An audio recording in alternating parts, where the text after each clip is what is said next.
Une jeune dame s'en est allée, encore une fois de plus. Ce tragique événement s'est produit au quartier CCC à Douala. La jeune dame qui était en relation avec le monsieur avait pris la force, avait eu le courage de le quitter, le père de ses enfants, parce qu'il était déjà très violent. Mais ce monsieur n'a rien lâché et au lieu de comprendre que la relation était à présent terminée, il a donc, vu les événements, décidé de se venger.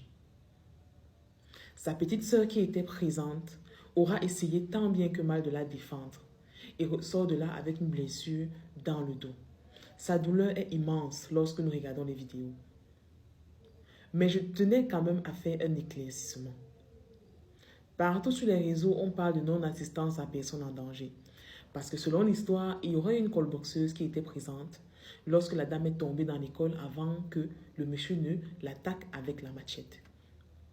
L'assistance à personne en danger, c'est lorsque vous trouvez qu'il y a quelqu'un qui se fait agresser dans la rue, par exemple, ou qui subit un tort, et qu'à ce moment, si vous vous sentez capable d'aider la personne, alors vous pouvez intervenir. Dans le cas où vous sentez que vous ne pouvez pas intervenir, vous appelez les forces compétentes.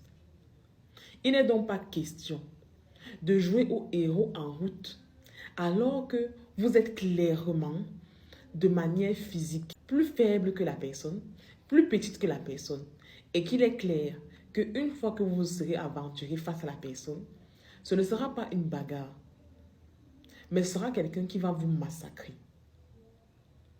Lorsque on appelle à la non-assistance à personne en danger, je pense qu'il faudrait en mesurer les mots. Les personnes autour qui ont eu peur pour leur vie, qui ont pu appeler les forces de l'ordre, ne sont pas à blâmer parce qu'elles auraient pu intervenir et être aussi des victimes de ce monsieur.